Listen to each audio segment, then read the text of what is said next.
Okay, well, welcome everybody to Mappy Hour. This is our happy hour for those of us who love maps, also known as geocachers. So cheers, everybody. We made it to another Friday, and we are in Brittany Central here. I'm having a Montana ale. What is this? Cow and a coal mine stout from my brother who has 9 Brittany puppies that I get a puppy sit all weekend. So cheers, everyone. Yeah, get a few more folks in from the waiting room. There we go. Okay, well, I am Lisa. Look out, Lisa, your host tonight, and our other host here. JD Kid Vegas 19. Yeah. And Scott, I'm tempted to turn over hosting to you just in case we get bounced from the internet. We were warned that it is spotty. So if that's okay. Yeah, absolutely. Go ahead. Okay. I got to figure out how to do that since Zoom changed everything. Every week it seems. No kidding. It looks all different. Is Hi. that JD's next to you? What's that? I said, is that because JD's next to you and it's body? Oh, yeah, that's probably it. Yeah, you got spots. Yeah. So our topic tonight is what makes a quality geocache. Actually was playing around with ChatGPT and asking it some questions around geocaching, and it gave me some interesting things to think about. And one of them was what makes up a quality geocache, because that's different for everybody.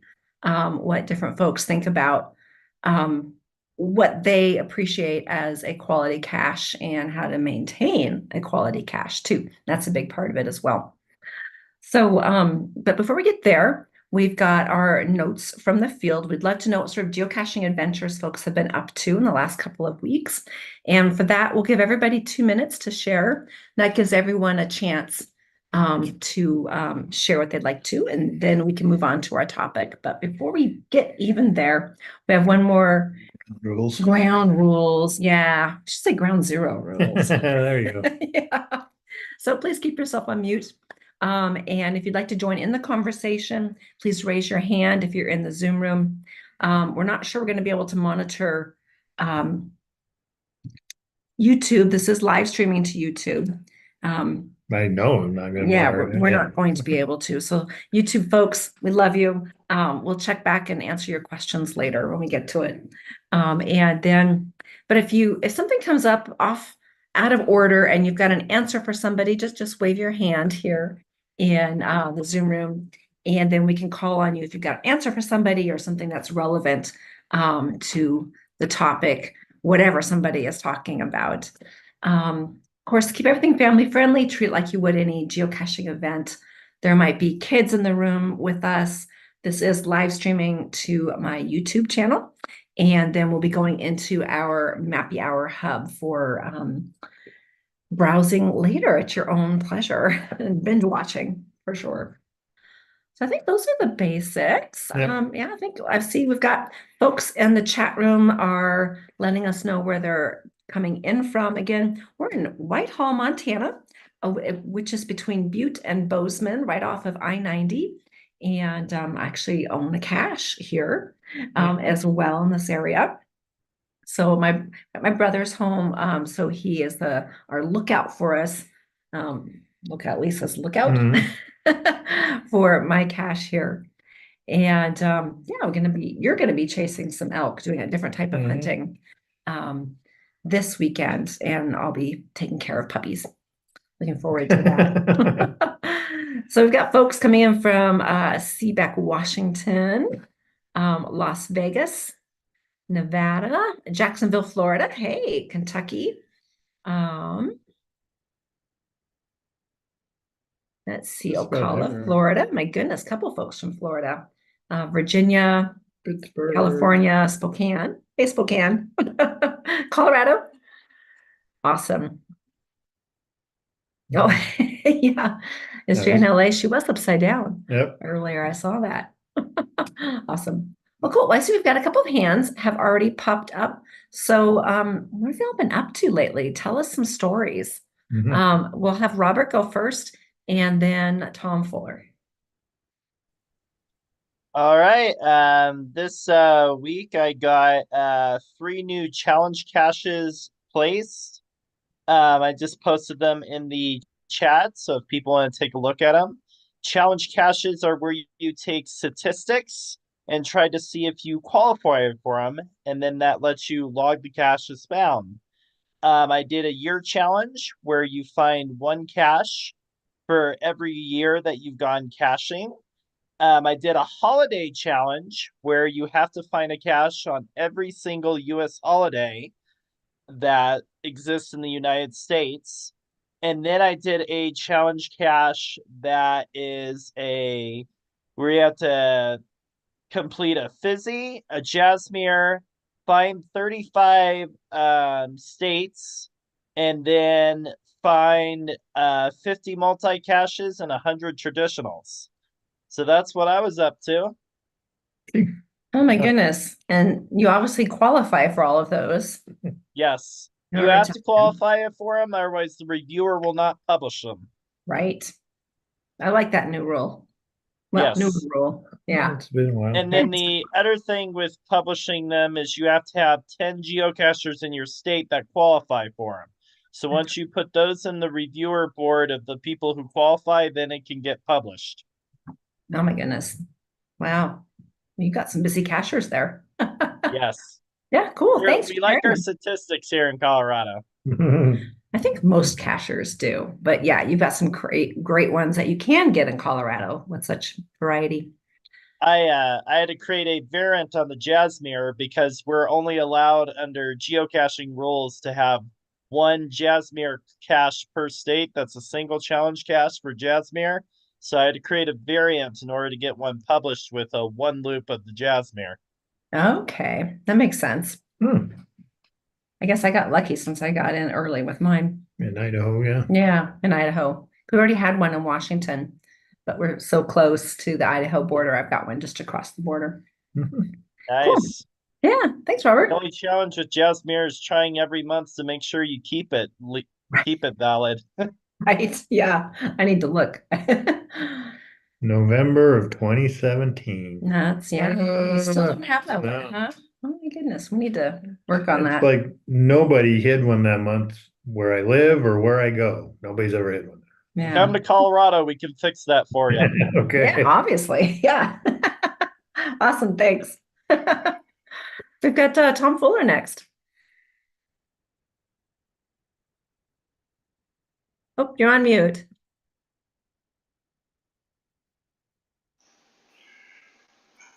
Can you hear me? Nah, yep. Okay. I haven't been doing any geocaching, but I just got my copy of FTF Geocacher, and I have a small article in it. On page 20. Excellent. Yeah, road trip about my trip that I took back to the East Coast for the eclipse. Well, And I that's got a awesome. picture in there with me holding the Smoky Bear flag, 80th birthday flag, with a 94-year-old geocacher at an event in Erie County, Pennsylvania. I think you showed us that picture, right? One night on Mappy Hour. Or did I see it in? Yeah, I Right on Facebook. probably did. And yeah. On your way back home, why, if there isn't too much snow up there, you can get a first to find on the lookout cache up at Middle Sister Lookout. Wow, it's still up for first to find. Okay. We'll see. Yeah, Did you bring your hiking boots? I did bring hiking boots. I did. Yeah, A lot of hiking It's, gear. yeah. Mac Tippins has been home for a month, but it's still there. He Okay. told me. Okay. Well, cool. I don't think we're gonna have time this trip, but definitely next summer for sure. No. Yeah, and congratulations on being published. That's exciting. That's awesome. I think we've got Scott next. Well, can I share screen? Oh, Oh, smell it. hang on.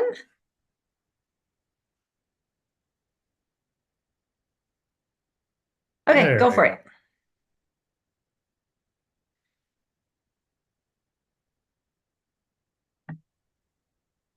Whoa, So congratulations. that was the final Route 66 location that I needed to get. I tried to line it up as my 30,000th find, but as I was preparing the day before to do the trip, I discovered that I did not have 6 of them in Oklahoma. So, Oh, and fortunately, they were just south of Kansas, which was where I thought I was going to start. I thought I was doing Kansas border to St. Louis. So we were able to, pick up those 6, and so my milestone 30,006 is the last location on Route 66. Oh, I love it. Well, that's really cool. Congratulations. Thank you very much. That was Yeah. did the trip with my wife. We took 2 days to do those. We were much too rushed, but and then also, if you want to hear a little bit more about Route 66 and my trip, last night I was on Caching in the Northwest as a guest talking about it. So yeah, so pretty good week. Awesome. Congratulations. Yeah. Thank you We'll have to very check much. out that. Yep. Yeah, we didn't catch it live, unfortunately, but Right. we'll catch the recording. Anytime. Yep. Yeah, cool. Luckily, Love it. I subscribe to them on YouTube. Mhm. So yeah, Mhm. I think I I know do how to too. get it. Yeah. Sounds good. For sure. And at least I am monitoring the chat for YouTube. So Great. Thank you. Ah, You're welcome. thanks. Appreciate that. Yeah, we just have one laptop at the moment and it's a little busy. Yeah. Being out of our regular office. All right, I think we can move on to the topic. Well, did we? Why don't you share a story? Yeah, and we we'll didn't go do to anything. hosting. Oh, Yeah. wait, we did. Thanks. So yeah, there's it's actually close to where we live in Spokane. Is this a Mackenzie conservation area or is it Mackenzie? It is for the local people, it's the one Mhm. above Liberty Lake, Yeah. not the one above Newman Lake.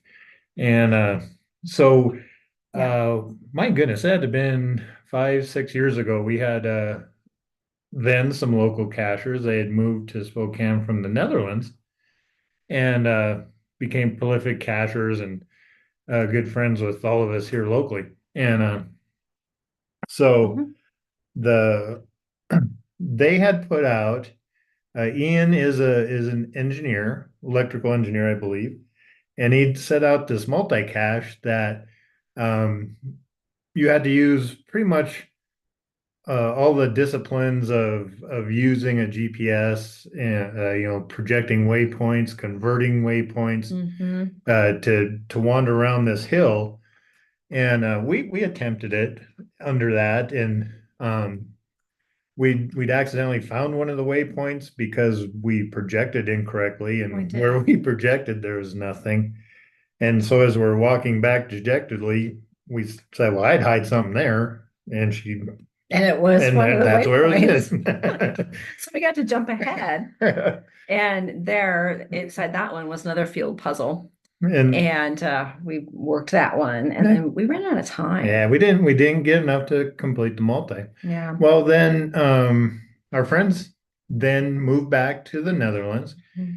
and the next summer they came back on vacation and they threw an event and they hosted the event where their multi was, and a bunch of us went and completed the multi. Mhm. And then after the event and after we were done, they archived the multi and then they put the 6 spots. They converted the 6 spots into 6 new regular geocaches, Traditionals. new traditionals. Yeah. And so we had found or recorded 2 of them that day. Mhm. And last Sunday, Mhm. it was really super nice here. It was Upper high 70s. Mhm. And so we went out and walked the hill and got the rest. It was really, really cool. And so it was the third time we're there doing these sets of caches, and it still wasn't boring. And No, and the trails have really evolved. yeah. And grown up since then. The first time out there, we were practically bushwhacking Mm-hmm. because it was a newer conservation area. Mhm. Yeah, and then we did something the week before too, It was pretty much the same thing. We went to Round Lake. Round Lake in Idaho. Mhm. Uh, Mainly because there was an Earth cache we targeted for Earth Cache Day. Yeah. And ended up just clearing the vector, going all around Round Lake and catching them all. So Yeah, I knew that we definitely wanted to get the Earth cache, and it was about maybe half-mile hike out. Flat, I mean, wide path. It's like walking on a road, but it was dirt.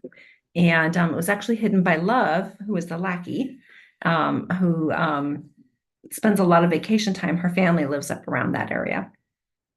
And so we did that. And then we're like, well, let's just do the whole loop. So we did. It was just really pretty. Fall colors were just starting, and it just goes all the way around the lake, although the backside is much more rugged.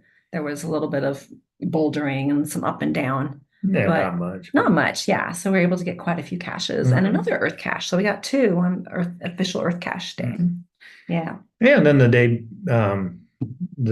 day before Sunday this week, when we were out in Mackenzie, we went out and did a complete adventure lab uh for that was called Adventure Lab Day. Yeah. And Mhm. and that took us from south to north here in Spokane Mhm. and so yeah, from downtown to Garland and a little further north.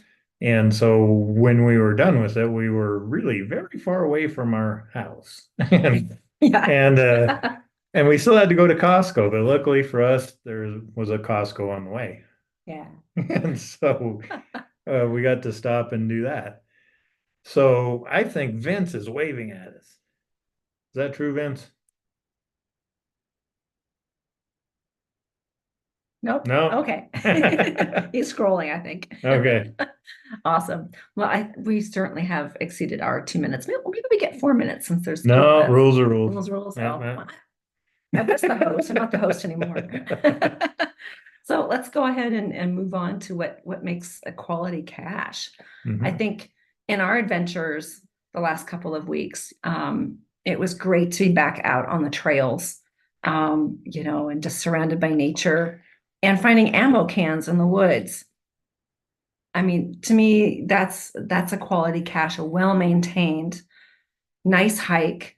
Um, the descriptions were well done. We knew, what sort of adventure we were getting ourselves into. Um, I've been sick recently. I wasn't sure how far I could go. Good Mhm. news, I could go just fine.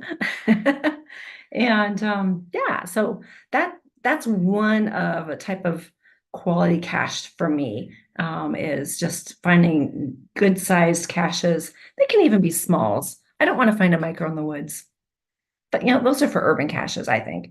But finding a small or a regular or even an ammo can, which we did find a few, Mhm. out in the woods where it's quiet and we can be around nature. To me, that's a great quality cache. I have many other that I like too. But I'd love to hear from you all, what you consider a quality cache, and as finders and as hiders, from both perspectives, for sure. So we'll start off with Robert. Go ahead. For the finder portion of it, I think a great quality cache is one that is well maintained, well stocked, well taken care of. The travel bugs are always current, they're never missing. I like caches that take me to historical locations and be able to have a tail to it. As a owner, I think it's good to have a cache out there that interests people, that takes them to a interesting place, and one that is close enough to your home GZ where you're able to maintain it and keep it relevant to what people want to expect to find when they come to that location. Mhm. That's a really good point about being able to maintain it, for sure. Yeah, so you piggybacking on that, I Mhm. find uh if the cache brings me to a very interesting place, I don't I don't necessarily mind if it's not an ammo can, if it this interesting place is in the woods. it certainly can be a bison tube in the woods if the place is interesting and this is presented interestingly and Mhm. or even if I don't make the find, if the place is interesting, this was the intent of the hider. And I love to acknowledge that, this place is cool. We didn't find the cache, but this place is cool. Yeah, like the one that we DNF'd at Round Lake Mhm. by the bridge there. Yeah. We might not have continued on that path had that particular cache been there. But we didn't find it. We DNF'd it, but it was a really cool spot. It was Yeah.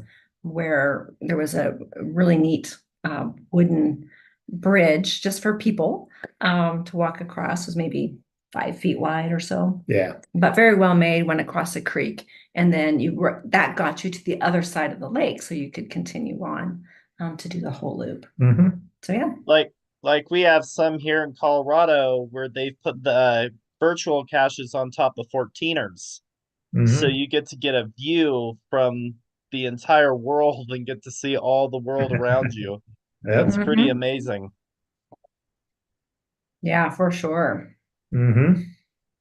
Cool. Yeah, awesome. Well, thanks for sharing. I see Scott Scott. is next. Go ahead, Scott. I'm going to talk about Adventure Labs since I've, like done 2,000 of them or something like that. But have to do a little shout out. When after my trip, we went over to Michigan, got to spend a nice hour with Vince, proving that you don't need an event to get together with friends. So that was really, really nice, fun thing to do. Um, Excellent. for me, Adventure Labs, as a finder, I have like 5 criteria to get you up to a 5. First off, it does have to be an interesting place, something that's significant. Want you to have done some good research. Don't just write down what's on the plaque. Do some research. Show me that you care about it. Write up that description well. And then the questions for me, they can be difficult. They can be a challenge. They don't have to be the equivalent of an LPC. And, you can make me look around, but do make me look around at what I'm looking at. Not the sewer grate, please. And for me, when I originally did them, I did sewer grates and I did telephone poles to keep those couch people from couch finding it. When they first came out, um, let's see, who am I thinking of? One of the vloggers, he got one of the first ones, and the first day that it was out, 86 people from Germany found it. So yeah, so that's was the initial, and then eventually I just got to the point of, if people want to cheat, they're going to cheat. I want to make it the best experience for the people who are doing it right. And so that's kind of my criteria for getting a 5. Um, and if you put in a bonus, you might get a bonus. You're going to get a bonus point. So, so if you miss something and you gave me a bonus cash, you'll get back up to a 5. Mhm. So yeah. Awesome. Yeah, there's definitely really quality labs out there. I think the handful of the Route 66 ones we did were really a lot of fun. And some that are just, okay. I answered a question. Yeah. Really no Yeah. reason to be here. I did have kind of a revelation that I've shared with other people doing the Route 66 in Flagstaff, which Josh had put together, the organizer of Fu Manchu, one of the organizers of Geo Woodstock. And he took me to a mansion, and I'm sitting there reading about the history of the mansion, and I'm sitting there reading about the architecture of the mansion, and I'm counting windows or something like that on the mansion. So I'm looking at the mansion. And the revelation was if that was a traditional geocache, I'd be looking for a pill bottle in the split rail fence. and that it was an adventure lab. It was really a great adventure lab. Mhm. Yeah, for sure. Yeah.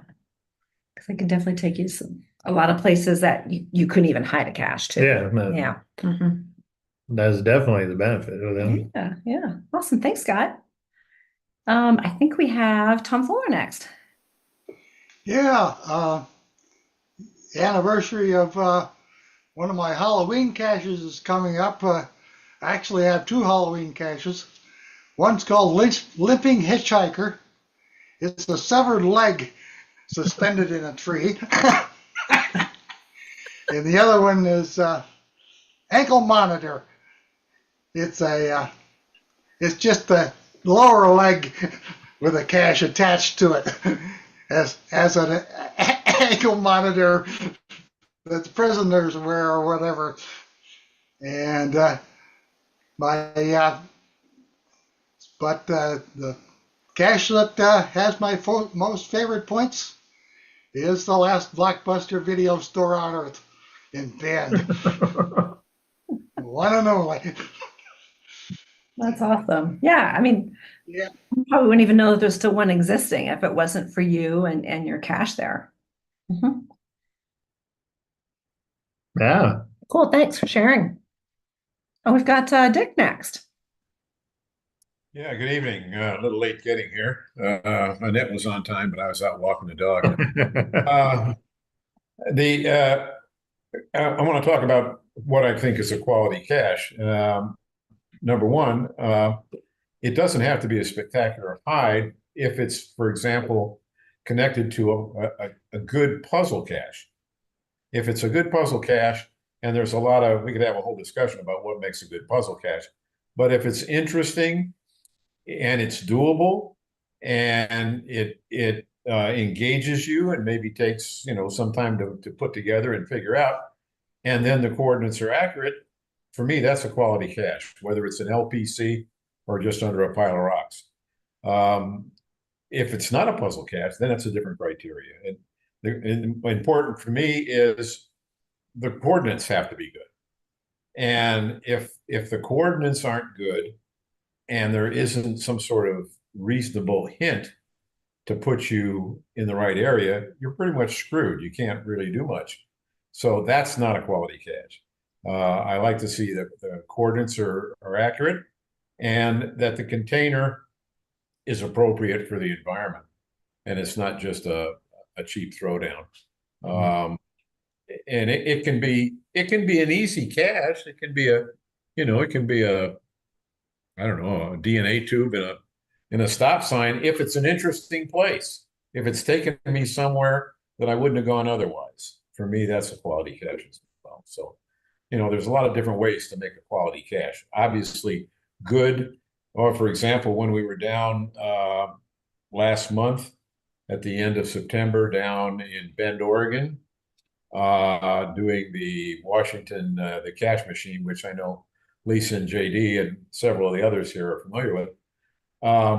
There were a lot of really good quality gadget caches, and everybody was complaining they were running out of favorite points. They were using them all up. I was the one exception because I'm really stingy with favorite points. So I was offering to sell a couple thousand to somebody if they could figure out a way to buy them. But that makes a good cache, a good container, even if it's not a gadget cache. If it's an unusual container, it's a quality cache for me. So there's lots of different quality criteria. So Dick, for you personally, what's your circle of influence with regards to coordinates? For you, when do they become not accurate versus when they are accurate? I think if they're more than 20 feet or so off, it depends on the environment. You can have a cache where the coordinates are 30, 40 feet off if it's in an area where there's no obvious other hiding place. In other words, you get out somewhere where by description, like, well, we had one the other day where the description was magnetic. And we get out there and the coordinates are in the middle of a street. It's an urban cache. It's in the middle of the street and there's nothing around that could, you could put a magnetic cache to. And, we looked around, there was like one thing and it obviously wasn't there. And we thrashed around and then, we did a DNF and it was an FTF. It was the first to find we'd gone for. And so after we DNF'd it, the cache owner came out again and adjusted the coordinates. And that put it within, a range of where, okay, there's something over here that could be it. And as it turns out, it was something that I'd actually looked at. But at the time when I looked at it, I didn't do as thorough an inspection as I could have because it was 40 feet away. Yeah. So, once he corrected it, okay, it's cool. So, on the other hand, if there's, you can be in environments where if it's off by 15, 20 feet, a lot of people, I guess, now that people place caches with cell phones a lot, they're not quite as accurate as the old GPSs, but you can always go to Google Maps or Google Earth and put the coordinates that you got off of your device in there and see if it matches where you can see where you put the cache. Yep. And if it's off, move it, change the coordinates. You can do that by using something like Google Maps or Google Earth and say, no, I know it's over by this, this control panel or this electrical box, or it's over by this outcropping. It's not over, it's not 5 trees away or 6. You can do that. You can adjust it. So there really isn't any, in my opinion, there isn't really a good excuse for having coordinates that are, 40 or 50 feet off. Mm-hmm. No, I agree completely. Yeah, we've gone off after many caches that are literally on the wrong side of a large street. And, we think they're on one side and they're really on the other. And, yeah, that's a long ways off and it's an open field practically area. So, and then looking at the map and you can see clearly, you should be able to know as a hider. Yeah. But Yeah. Well, and the thing is, I agree wholeheartedly. You can do that and there really isn't any need to have it that far off anymore. I mean, when you use all the resources. Absolutely. And I see that Mike has raised his hand to talk about something Dick was talking about. Oh, okay. I missed that. Go ahead, Mike. Well, the thing about Google is the amount of information you get. If you're placing that thing and you're uncertain of the coordinates, if you find that spot on the Google map, and basically, if you looked around when you were placing, you can actually click that spot on the Google map and get a fairly precise set of coordinates out of at least where Google thinks that is. That's exactly what I was getting at, Mike, is you can go to Google Earth or Google Maps and you can actually, click on the spot where you put the cache and read the coordinates and use those to update the coordinates. Sorry, brain failure. I didn't get I didn't parse that right. My apologies. No. Cool. Yeah. Yeah. I've done that a couple of times when I've been hiding caches. The coordinates I got seemed a little bit funky when I plugged them in and made an adjustment, especially for hiding events. When I've got to get it up there quickly and I'm not even at the location, but I know where it is on the map. So I can get those coordinates. I've actually found a cache. So I think I published, I'm at work, so I use my work's resources to get on Google Earth and and pinpoint it and just I knew where it was in town and I wasn't the first to find, but I found it. Yeah. Yeah. And I know there are beginner cachers, that's how they get started. They pinpoint it on a computer and maybe they hadn't downloaded the app or it's even before the app days and they were literally working off of Google Maps to find caches. So we've got a couple of hands have come up. We've got Al and then Scott. It's our old friend Al. How you doing? Yeah. I think you're on mute though.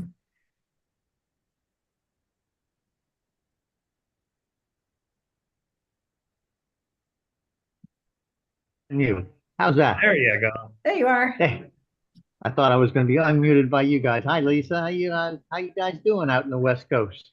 Yeah, we're doing good. It's been a decent summer, pretty hot fall, but now it's turning cold. It's finally Yeah, we cooling. had some great weather this past couple of weeks, and I've been doing a lot of maintenance on my caches, so Great. I think that's important too to keep those DNFs down is to continue doing maintenance on what you've got. Little difficult when you've got 74, 94 caches in the immediate area, though. Okay. Unique caches. Both. Sorry. No, go Unique ahead. caches. I think that some of them make the term uniqueness different, not the same type of thing every time you go out. I personally like to set up some mystery caches. Thanks to the courses that you ran, Lisa, some time back, I came up with some really good ideas to make some of these caches unique. Uh, I have one out in the woods. It's an ammunition can that you actually have to plug your either a computer into it or your cell phone into it to get the code to break into the lock. I don't know if that's unique or not. Or having a puzzle within the can. So you have a puzzle to get to the can, and then inside of it, you might have another puzzle to solve there as a field puzzle. I love field puzzles, you know. Also use a different set of types of coordinates, like what three words, using some of the other things that wouldn't necessarily be the standard UTM coordinates that we use that gives some people, and use those in hints that make people think a little bit more. So those are a couple of my ideas. Yeah, those are awesome. Yeah, for sure. Do you have people balking at plugging their computer in or their phone into to that one? No, not at all. Okay. Because part of what I've got written into the website, into the geocache itself, gives them some warning of what they're going to have to do. So then they can either avoid it altogether or they go into it. Another one that I've had 90% favorite points on it is one in which I give a whole description of the life of my daughter, who was killed 24 years ago, and walks through where she was, where she lived, and different things. And then I use things that she did as a puzzle to get to the first set of coordinates. And once they get there, they have to put together a puzzle of her face. And on the back of the puzzle is a what three words puzzle. And then when they get to the actual website, which is an ammo can, there's a lock on it that they have to have read the notes in the certitude to know how to open the lock. And once they open the lock, inside the geocan is a tube that has a lock on top of that they have to figure out. Oh my goodness. So yeah, so it's been a very successful one for me. So did you rate that one then as a difficulty 5 Yes, I did. for all the steps? Okay. Okay, Yep. yeah, Yep. Perfect. love it. That's awesome. Thank you for sharing that. I Thanks, agree with Al. all of your points. Yeah, and it's good to see you Good again. to see you again. Yeah. Yeah, you too. I can send you the GC number if you're interested in it. If you can get the chat on your phone, they're asking for you to put the GC in the chat if you can. Yeah. I will do that if I can figure out how to do that. And then All if right. not, send it to us. Yeah, and then we can Okay. post it there. Yeah. Awesome. All right. Thanks. Thanks. We've got Peach and then, or was it Scott next? It was Scott and then Peach. Yeah, we're backwards. Yeah, So it's Scott. backwards on our screen. It seems like as host, every time someone raises their hand, my hand gets pulled down.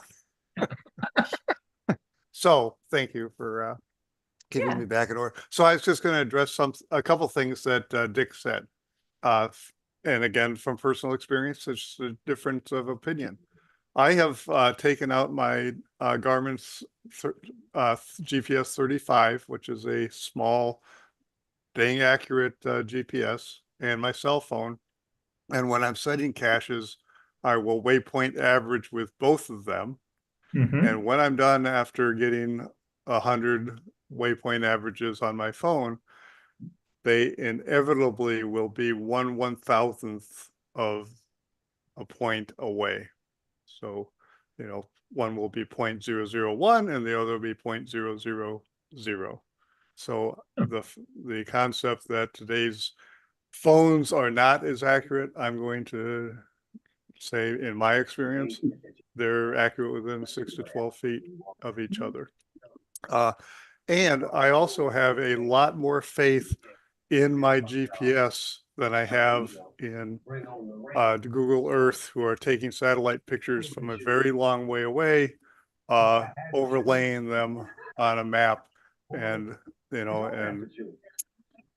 and so unless there's something really wrong, and I go ahead with my GPS. Now, that is at the disadvantage of those people who are they're using their phone and satellite view, because they are following the satellite view that I have discounted.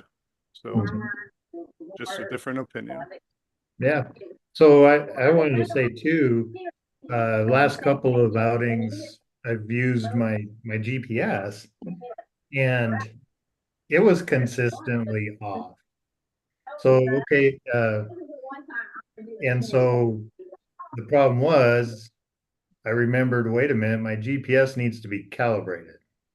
And I don't know if phones need to be calibrated or not. But They used to when you first bought one. yeah. It's been forever since I've bought a phone.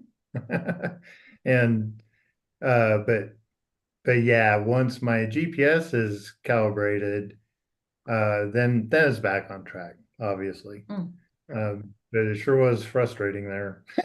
And it's not the hider when from hide to hide to hide of different hiders and you're off by the same 35, 40 feet. Wait a minute, something's up. Yeah, different hiders. Yeah. And I will have to say, if you're using the phone and you're just getting a single reading, that's not as accurate as waypoint averaging. Same with a GPS. If you just get a single reading on a GPS, we've all stood there watching our units bounce around.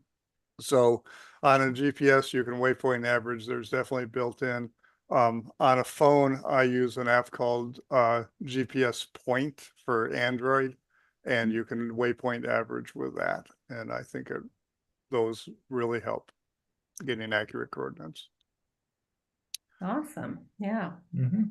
Yeah, I used to use an Android app, GPS averaging, I think it was, but it became a zombie app and spamware. It was awful. Took over my computer or my phone, but it was great before that.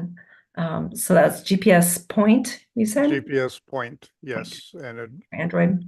it's Android. It can waypoint averages, and then what I really like is you can email yourself those coordinates, which when you're setting means that you can copy paste and not make typos.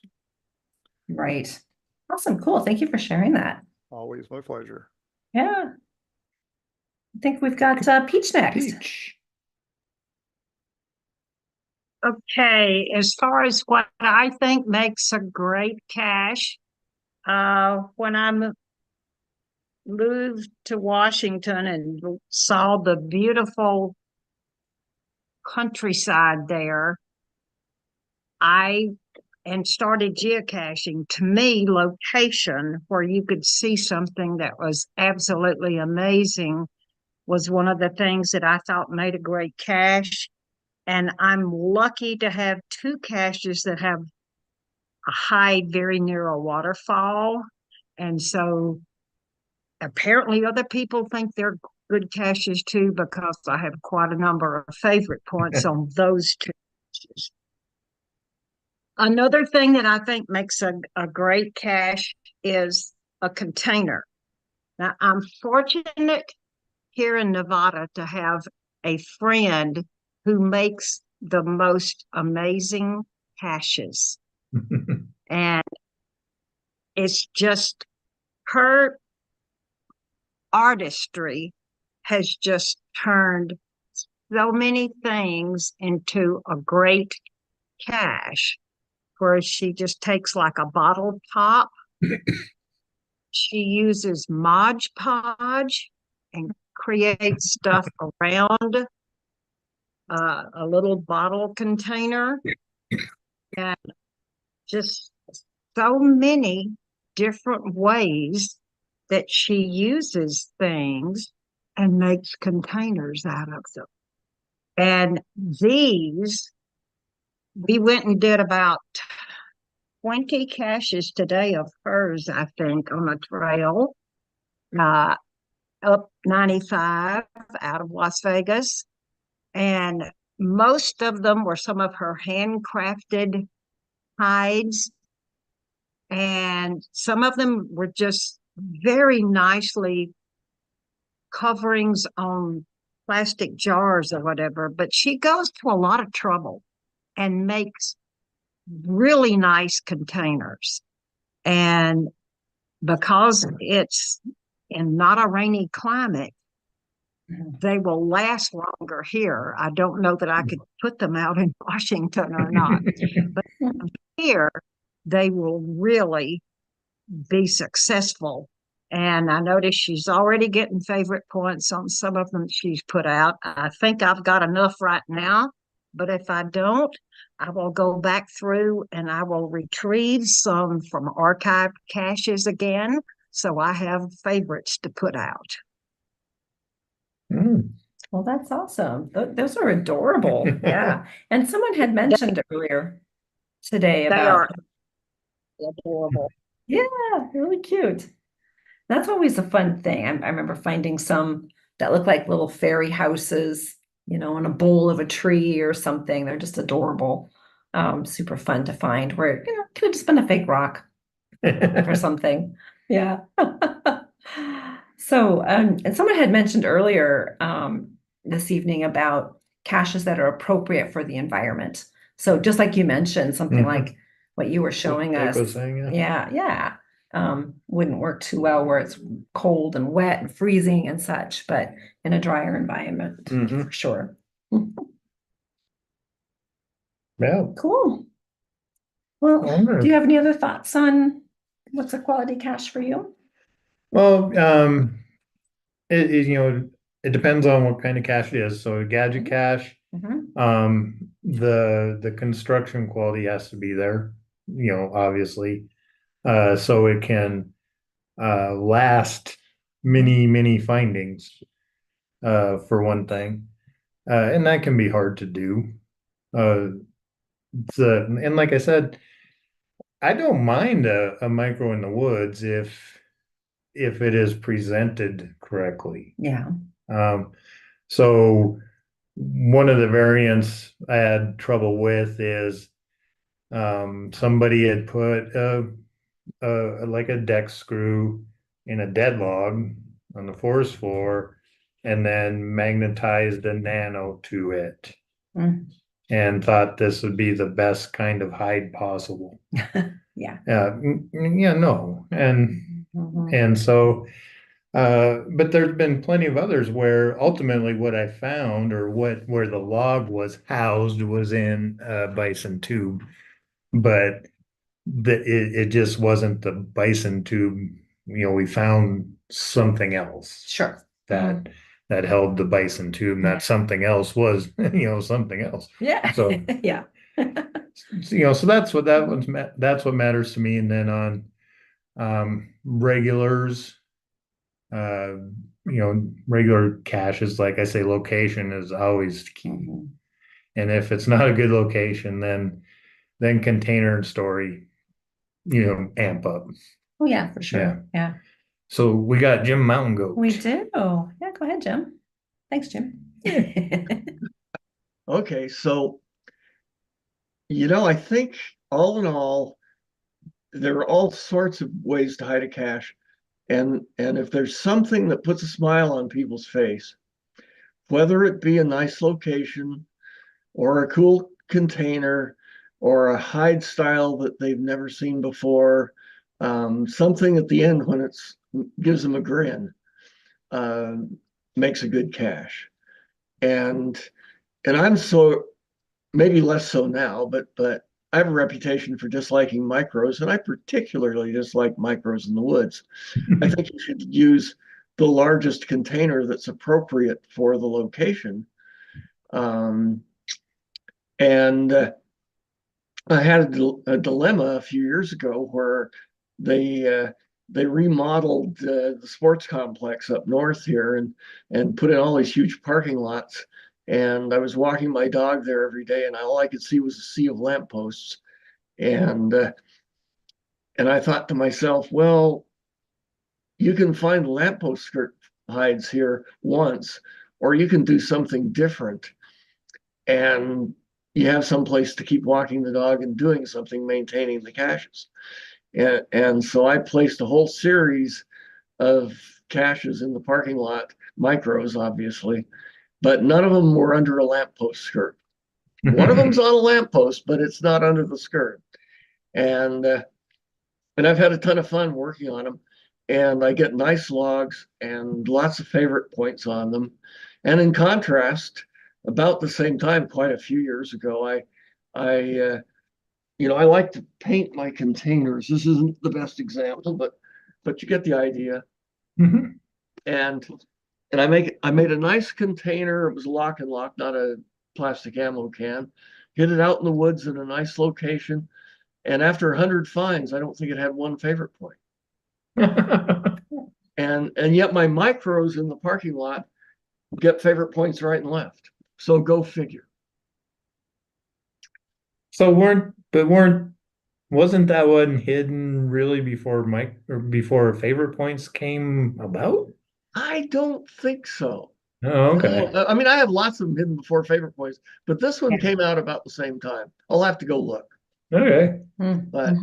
But it's I think all of that whole series, but again, it's all my little micros in the parking lot are different. They're Yeah. things that people likely haven't seen before or they've only seen rarely, and it makes them smile and they give it a favorite point. I love that, Jim. That Mhm. what you said about if it makes them smile in whatever capacity, a good puzzle to solve, a good view, a good hike, Yeah. a great gadget, a fun container, makes them smile. Yeah, that's what matters. And let's not be too stingy with our favorite points, folks. Oh, you can get my favorite point out of my cold dead hand. Hands, oh, okay.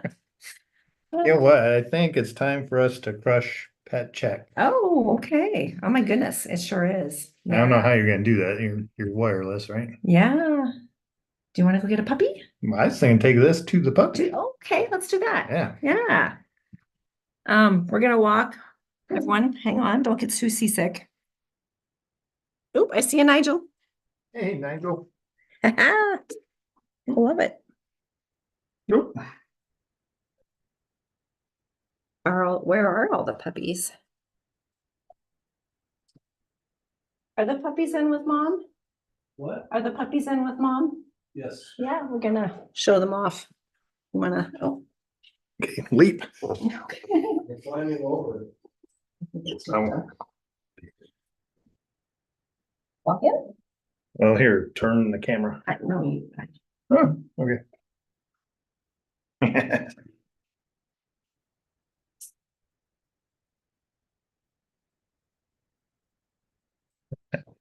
You got it? oh, I don't know if I can spin my camera around here without my mouse.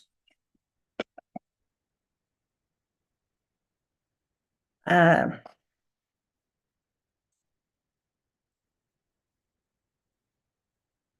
it is.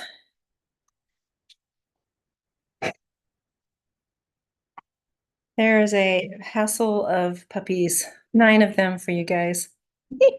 They are almost 4 weeks old, I believe. So we got one. Oh, wait, there's one over here. Come guys, look lively. Let's go. Yeah, here's mom. having a snack, caught her at snack time. So yeah, there's number 9. You all were counting tails there.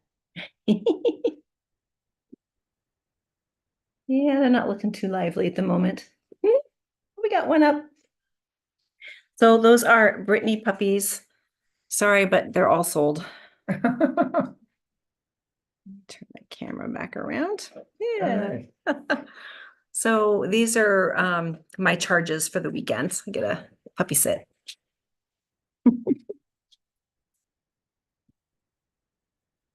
And I was too busy walking and talking. Do we have other pets show up for pet check? Oh, I see Kitty. Lisa, can mommy nurse 9 puppies? She only has 7 spigots. This particular female dog. So that's another reason that we need somebody to be here. Next person, just to make sure that everybody is getting fed. So you've got to occasionally separate them out, I guess, and such. This is an Put 'em in experience. shifts, huh? Yes, shifts. This is an experienced mom. Not her first rodeo. Yeah. And so yeah, that is a challenge for sure. Yeah, it's a lot of puppies. Yeah. Okay. Yeah. And JNLA, which kitty is that?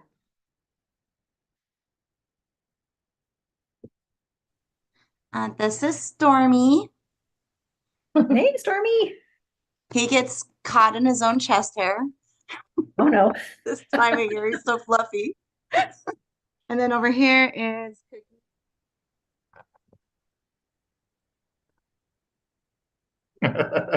Adorables. Yeah. So we have a pet sitter coming to check in on Hilo. I did not bring him on this trip, although he has come in the past when we stayed longer. But yeah, so he gets to batch it all by himself. Awesome. Well, thanks everybody. I think we've kind of wrapped it up unless we have any last minutes. Nope. No Benji's resting after Yeah, a big Benji's day. resting. Yeah, Guy Dick said. Mhm. Yeah. Awesome. Well, thanks everybody. I loved hearing. Do we what have a you- word from our sponsor? Oh, sure. Yeah, we've got a couple of things going on. The main one though is I do still have, I think, 10 of our Advent boxes remaining. So if you'd like to get an Advent box, they'll be shipping out at the end of November. And oh, cash crates are arriving. Awesome. So, and if you are a premium member with geocaching.com, check your email for the logbook. There's a special coupon code that you can only get from that email, and that will get you a bonus geocoin. So be sure to check that. And yes, Melissa, actually about 2/3 of our cash crates went out already. It looks like they've been arriving. The other batch will be going out early next week, and all of the t-shirts as well for in the combo crates too. Yeah, and the Cash Track Club also shipped as well. So those are all out. And super excited about all the fun items that we've got coming in for November cash crates. We do still have a few cash crates open. This is my voice all of a sudden.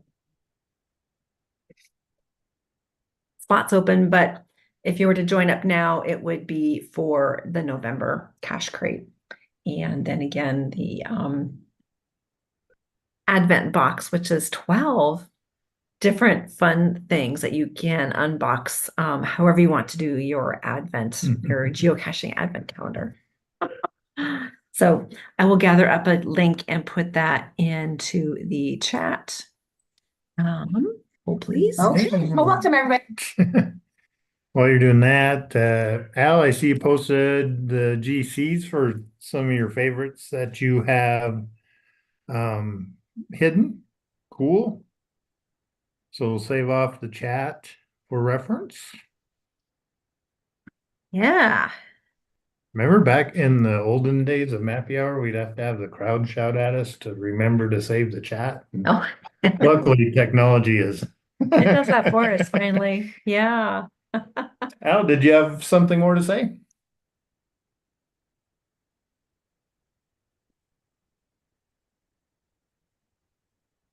Unmute. There we go. No, these are just some of the ones that I had that were that I posted. I thought were unique enough that might give some people some ideas of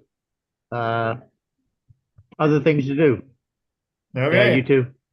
Yep. If anybody else wants to see some others, I got a ton of them. Oh, awesome. Okay. Cool. Well, thank you. I guess Al, we'll look what's at your them. caching name if so we can look up your profile and look at your I'm the fat bald old man. fat bald? F-bomb. F-bomb for short. Okay, but if I was your actual caching name is fat Bald old man. bald old man. Okay, thank you. All one Yeah. word, I think. Yeah, one word. Yeah. Cool. And then now, while I got you, if we go out to Geo Woodstock next year, how close are we going to be to your hides? To be honest with you, I have been out of the loop for some time now, and I'm not even sure where it's at. West West Virginia? Oh, West Virginia is West Virginia Morgantown. Tim going to be in there? Yeah, that's not too far. About 3 hours maybe. Okay. Hey, something to plan. Yeah. Yeah. It's on our list. Mhm. Haven't quite committed, but it's definitely up high on our list. Love to host you guys. Okay. Yeah, cool. Oops, I got you out of the. Oh, There you are, out of the camera. There we are. maybe that's Camera on down wrong. purpose. I'm a little spotty. Awesome. Well, it's great to see everybody. So have a fantastic week, everyone. And thank you, Scott, for being the Yeah. backup host. Appreciate that. You're going to have to end this for us. And Happy Halloween to all. yeah, Yeah, right. you too. Happy Halloween. For sure. Looking forward to seeing all those little ghosts and goblins running around here in a couple of days. All right. Okay. Take care, everyone. Happy caching.